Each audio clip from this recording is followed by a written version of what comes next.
Base institute මගින් Python video මාලා සිදු කරනු ලබන්නේ අනාගතය සඳහා Python ඉතාමත් අත්‍යවශ්‍ය කම්පියුටර් ප්‍රෝග්‍රෑමින් ලැන්ග්වේජ් එකක් නිසා.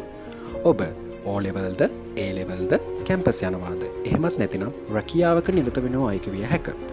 ඔබට කුමනාකාරයක දැනුමක් තිබුණත් Python මෙම වීඩියෝ මාලාව නැරඹීම මගින් ඔබට අත්‍යවශ්‍ය Python වල මූලික දැනුම පහසුවෙන්ම ලබාගත හැක. ඔබගේ අදහස් කැටලු තිබේ නම් ඉන්බොක්ස් කරන්න. තවද මෙම වීඩියෝව ලයික් කරන්න, කමෙන්ට් කරන්න, ෂෙයා කරන්න අමතක කරන්න එපා. අයිබෝවන් තොරතුරු තාක්ෂණ වේද නැත්නම් IT ගොඩක් කෙනෙක්ට ආසාවක් තියෙනවා software engineer කෙනෙක් වෙන්න. කොහොමද software engineer කෙනෙක් වෙන්නේ? මේක හැබැයි ලේසියෙන් පහසුවෙන් කරගැනීම පුළුවන් හැකියාවක් තියෙන තනතුරක් නන් නෙමෙයි.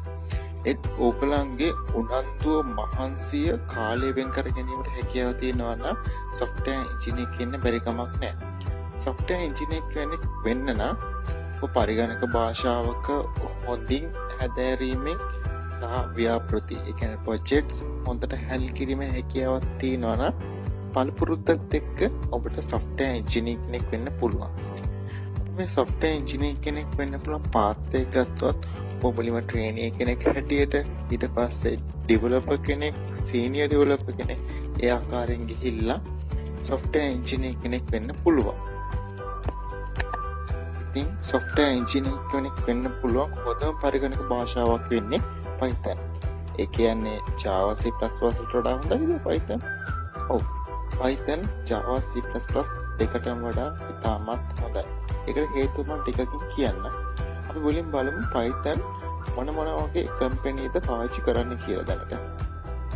NASA, YouTube, Instagram, IBM සහ Dropbox ඊට අමතරව Google, Yahoo වල search engine සඳහා විශේෂයෙන්ම Python භාවිතා කරනවා. දැන් අපි බලමු Python language එක කොහොමද අනිත් programming language වලට වඩා ඉස්සරහට එන්න හේතු. Python language එක Java C++ වගේම double OP language එකක්. double OP කියන්නේ object oriented based වෙන programming language එකක්. ඊට අමතරව ගත්තොත් syntax ඉතාමත් සරලයි. portable කියන්නේ operating system එක කොහොමද කියන එක බලපන්නේ නැහැ. ඊට අමතරව ගත්තොත් free and open source.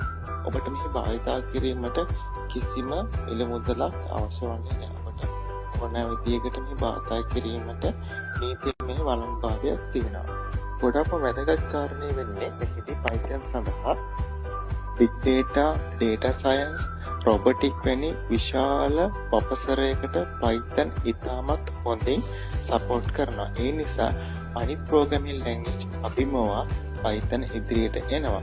තවත් හේතුවක් නම් ඔබ මේ Python ඉගෙන ගන්න ඕන අනාගතය සඳහා Python ඇතුවම් බැරි කම්පියුටර් ලැන්ග්වේජ් එකක් නිසා. ඔබට දැක ගන්න පුළුවන් 2016 සහ 2017 කම්පියුටර් ප්‍රෝග්‍රෑමින් ලැන්ග්වේජ් අතර සංසන්දනය. මේකදී ඔබට පහසුවෙන්ම දැක ගන්න පුළුවන් Python අනිත් ප්‍රෝග්‍රෑමින් ලැන්ග්වේජ් වලට වඩා කොච්චර වැදගත් තැනක් උරලා තියෙනවද. අනික 2016 සහ 2017 ගත්තොත් කොපමණ ඉල්ලුමක් Python සඳහා ඇති වෙලා තියෙනවද කියලා.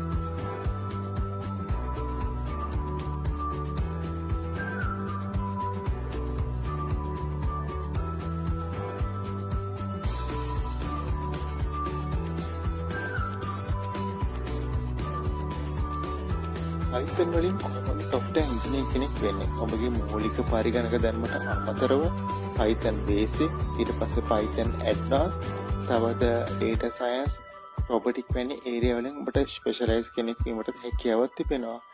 Python කියන්නේ ඉතාමත් වැඩි වපසරයක පැතිරීගෙන පරිගණක භාෂාවකි. ඉතින් ඔබට මෙහිදී දැනුම සහ ඔබගේ ව්‍යාපෘති, ඔබගේ හැකියාවන් දැකමන ගැනීමට ඉතාමත් වැඩියෙන් අවකාශය තිබෙන පරිගණක භාෂාවක්. ඉතින් මේ වීඩියෝ එකෙන් ඔබට යම්කිසි අදහසක් ඔබේ මතකයේ රැඳෙන්නේ Python කියන්නේ මොකක්ද කියලා.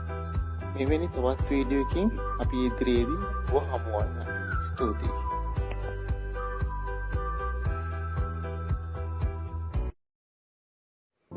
බේස් ඉන්ස්ටිටියුට් මගින් දැන් ඔබට පාඨමාලා 60කට අධික ප්‍රමාණයක් හැදෑරිය හැකි වන අතර නව මඟ පෙන්වීමක් යටතේ නව දැනුම සොයන ඔබට විශිෂ්ටයෙකු වීමට අප ඔබට පාර කියන්නෙමු.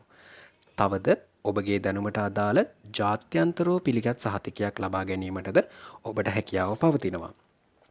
ඔබගේ අදහස් ගැටලු තිබේ නම් ඉන්බොක්ස් කරන්න. තවද මෙම වීඩියෝව ලයික් කරන්න, කමෙන්ට් කරන්න, යාළුවෙක්ට බලන්න ෂෙයා කරන්න අමතක කරන්න එපා.